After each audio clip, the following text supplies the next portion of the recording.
Bárbaro. Bueno, vamos a hablar de la escalada entre Israel y Hamás. Un conflicto, digamos, obviamente que no es nuevo, pero el grado de la escalada apareció como algo tremendamente repentino para los que no seguimos el día a día, por supuesto, ¿no? Teresa Bo es periodista, corresponsal de Al Jazeera, obviamente conoce profundamente el tema y además uno de los edificios que voló Israel en las últimas horas era donde estaban las oficinas de Al Jazeera. ¿Qué tal, Teresa? Buen día, gracias por atendernos. Muy buenos días, María. Bueno, primero como para los que no venimos siguiendo el día a día y que por ahí nos vimos sorprendidos por la velocidad y por la escalada y por ¿no? el conflicto, la dimensión que está tomando en este momento. ¿Cómo lo explicarías? Bueno, esto no es algo que empezó de un día para el otro, ¿no? Se veía venir desde hace varias semanas, que fue como algo que fue escalando. Empezaron unas protestas en Jerusalén Oriental con lo que iba a ser la expulsión de algunos palestinos de unas casas que están en disputa en esa zona. De ahí hubieron, digamos, iba a haber una manifestación frente a lo que es la puerta de Damasco en Jerusalén, que es la zona árabe, para celebrar lo que se llama el Día de Jerusalén, que es el control de Israel sobre Jerusalén Oriental, que era una marcha en su mayoría de colonos israelíes. Eso es algo que molestaba mucho a la población árabe de esa zona. Gente le en los últimos días de Ramadán, la noche de Eid al-Kabir, en donde iban a ir a rezar muchos musulmanes palestinos en esa zona. Eso terminó con granadas adentro de la mezquita de Al-Aqsa, que digamos es una de las más importantes dentro del Islam. Que fueron determinadas varias cosas que se fueron dando en varios días, que terminó con Hamás tirando cohetes, con una incapacidad en su momento del gobierno israelí para desescalar la situación, con lo que los palestinos dicen fueron muchas provocaciones que, bueno, digamos, desencadenaron en lo que estamos viendo ahora. Y lo que estamos viendo ahora, entre otras cosas, digamos, una ofensiva fuertísima de parte del gobierno de Israel que no cede a pesar de los pedidos de distintos gobiernos y pedidos que cese con la ofensiva militar. Y el ataque, digamos, al edificio donde estaban las oficinas de Al Jazeera y también de Associated Press. ¿Qué nos puedes contar, Teresa? Bueno, yo me levanté, yo estoy en Buenos Aires en este momento, pero trabajé mucho en Medio Oriente en general y en Gaza también. Y me levanté a la mañana y estamos en un chat en donde, bueno, vemos un poco las cosas que están pasando y veo que en Doha, donde está la oficina central de Al Jazeera, entran en pánico porque llegó información de la oficina de Gaza que les habían dado una hora para evacuar el edificio. La gente empezó a tratar de agarrar lo que podía para salir lo más rápido posible. Es un edificio de 15 pisos con un solo ascensor. Una vez que salieron, trataron de negociar otra vez más con inteligencia israelí, el encargado del edificio, a ver si se podía subir a buscar cosas. Bueno, eso no fue así y el edificio fue destruido con un bomba, con 3 misiles de casas israelíes. Yo creo que en una situación, cualquiera que ha trabajado en un lugar como Gaza, cualquiera que ha trabajado en un lugar de conflicto sabe que todo lo que es, pese a que no les pasó por suerte nada a los periodistas que estaban trabajando ahí en ese momento, sabe que conseguir material para trabajar en un lugar como Gaza es muy difícil. Internet, electricidad, cámaras, todo eso es muy complicado por lo general. Y bueno, los equipos de estos medios de comunicación fueron completamente destruidos. Es por eso que Al Jazeera y también Associated Press están pidiendo una investigación independiente. Israel dice que en el edificio había inteligencia de Hamas. Al Jazeera y Associated Press dicen que ellos no tenían conocimiento de eso, que están en el edificio hace más de 15 años, que no habían tenido, digamos, nunca ninguna sospecha. En el edificio viven otras familias, así como hay varios pisos que están tomados por medios de comunicación, y es por eso, bueno, que se lo toma al menos en Al Jazeera como un ataque a la capacidad de hacer su trabajo, ¿no? En un momento que es extremadamente difícil, en un momento en donde, digamos, los periodistas están tratando de hacer el trabajo como pueden en situaciones muy complicadas. Bueno, es una manera de dificultar e incluso complicar el trabajo de la prensa en ese lugar. Claro, estamos charlando con Teresa Bo, que es periodista y corresponsal de Al Jazeera, esta cadena árabe, ¿no? Basada ¿dónde dijiste? ¿Dónde son? Doha. En Doha, ¿no?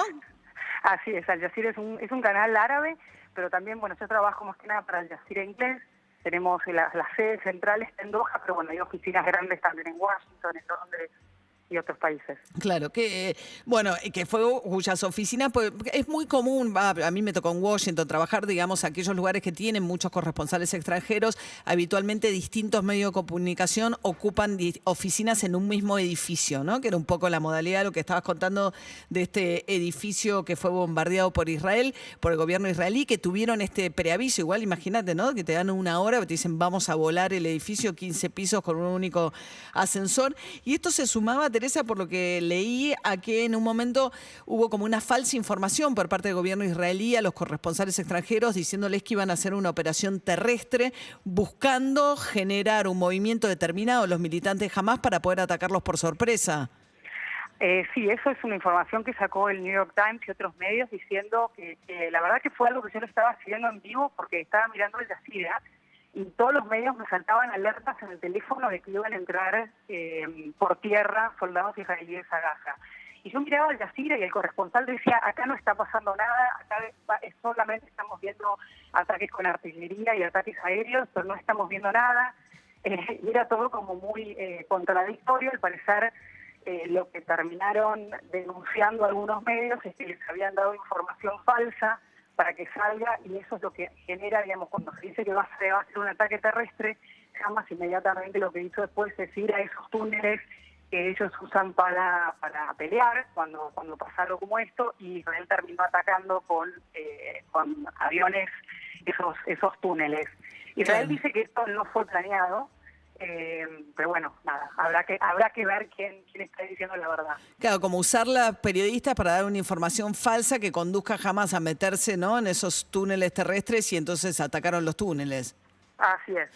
Que jamás, según Israel, ¿cuál es el contexto, digamos, vos contabas un poco al principio, Teresa, ¿no? Un gobierno de Netanyahu que venía muy debilitado y que de alguna manera encuentra como un fortalecimiento, ¿no?, en el medio de esta ofensiva, que daría la sensación, por lo menos, que las réplicas de Israel no guardan proporcionalidad con lo que fue el ataque inicial de Hamás.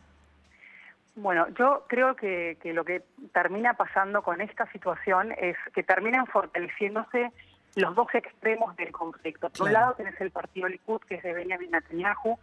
Netanyahu en este momento está siendo investigado en varias causas de corrupción, no ha podido formar gobierno. Para muchos esta iba a ser como la despedida de Netanyahu después de estas últimas elecciones. Para Hamas, que hay una pelea política muy fuerte en Palestina, también iban a haber elecciones, que esas elecciones nunca pasaron. La Autoridad Nacional Palestina, que es, digamos, el partido político que gobierna, digamos, Cisjordania, está muy debilitada. Hamas parece estar cada vez más fuerte. Y lo que yo siempre trato de resaltar de estas cosas, ¿no?, es en este momento, entre muchos jóvenes, porque lo que hay hoy en día en Cisjordania es una cantidad de jóvenes en Cisjordania y en Gaza, pero en Cisjordania porque están cerca de Israel, es en donde por lo general ocurren las intifadas, ¿no?, que es lo que, digamos, estos enfrentamientos que vimos en el año 2000, en otros entre palestinos e israelíes. Hay mucha gente desencantada, frustrada, que tenía ganas de participar en una elección, que no encuentra a nadie que los represente. Y lo que empieza a pasar es que Hamas empieza a ponerse cada vez más fuerte, a ser un referente ante mucha gente joven que antes no hubiera mirado a Hamas. Pero como no encuentra una representación en la Autoridad Nacional Palestina, bueno, es como termina dándole incluso más una razón a Hamas para atacar, etcétera. No nos olvidemos que hay gente que por lo general, como te decía recién, ¿no?, viven en la pobreza, sin posibilidad de trabajo, encerrados por, digamos, el ejército israelí, que es en realidad como vive mucha gente en Cisjordania, bueno, y en Gaza, que es directamente una prisión a cielo abierto, ¿no?, de alguna manera. Claro, ese contraste además, ¿no?, con un Israel muy pujante, ¿no?, donde los vimos superar la crisis del coronavirus teniendo, ¿no?, vacunado el 60% de su población, una económicamente muy pujante y una población que vive como, ¿no?, con la ñata contra el vidrio de esa situación también. Así es, un contraste muy grande en donde además hay un sector que es eso, ¿no? Que está oprimido, que está Claro. descontento, no solamente con Israel, sino también con sus propias autoridades. Lo que estamos viendo hoy en día en Cisjordania es enfrentamientos, además de lo que pasa en Gaza con estos bombardeos enormes que están pasando, es enfrentamientos muy fuertes entre palestinos e israelíes y entre palestinos árabes e israelíes dentro de Israel. Claro. Entonces esto es algo que era como que no había pasado nunca, ¿no? Que había pasado en escalas mucho menores. Y para mí es un poco lo diferente del conflicto esta vez y lo que prende las alarmas, ¿no? De la gravedad de la situación y de lo importante que es intentar buscar no solamente un cese al fuego, sino también algún tipo de solución. Vos tenés una población que sería la Palestina, que no tiene un Estado, que no tiene un ejército, que no tiene ni siquiera una policía armada, que no tiene posibilidad de generar algún tipo de bienestar para su población. Entonces, yo creo que cuando tenés tal nivel de inequidad, eso evidentemente va a llevar a un conflicto, ¿no? Y por eso es que nunca se termina de solucionar también. Claro, conviviendo así en un espacio territorial muy, muy pequeño, ¿no? Como todo eso junto. Pero como decís, cuando tenés tanta inequidad también, si no hay otro tipo de políticas, finalmente terminan estallando de la peor manera, digamos. No, y lo que vemos ahora, es decir, esta no es la primera vez, por ejemplo, en Gaza, en donde hay ataques aéreos, estamos viendo las imágenes, son desoladoras, ¿no? Es decir, yo estaba viendo hace un rato que se murió el neurocirujano más importante de Gaza en un ataque, que otra médica embarazada también muerta con toda su familia y sus hijos, que bombardearon todas las calles que llevan al hospital Al-Shifa, que es el hospital más importante que hay en Gaza, en este momento también con una pandemia, no nos olvidemos de eso. O sea, una situación humanitaria en Gaza que es terrible, un Hamas que de alguna manera ha tomado la bandera de la defensa del pueblo palestino. Entonces, bueno, Claro, se radicalizan los extremos. Teresa Bo, periodista, corresponsal de Al Jazeera, un conocimiento muy, muy profundo, como habrán notado, de todo este conflicto. Así que te agradezco especialmente, Teresa, que me hayas atendido esta mañana. Te mando un beso grande, Un María. beso Gracias. grande. Hasta luego. Chao, hasta luego. 8:35 de la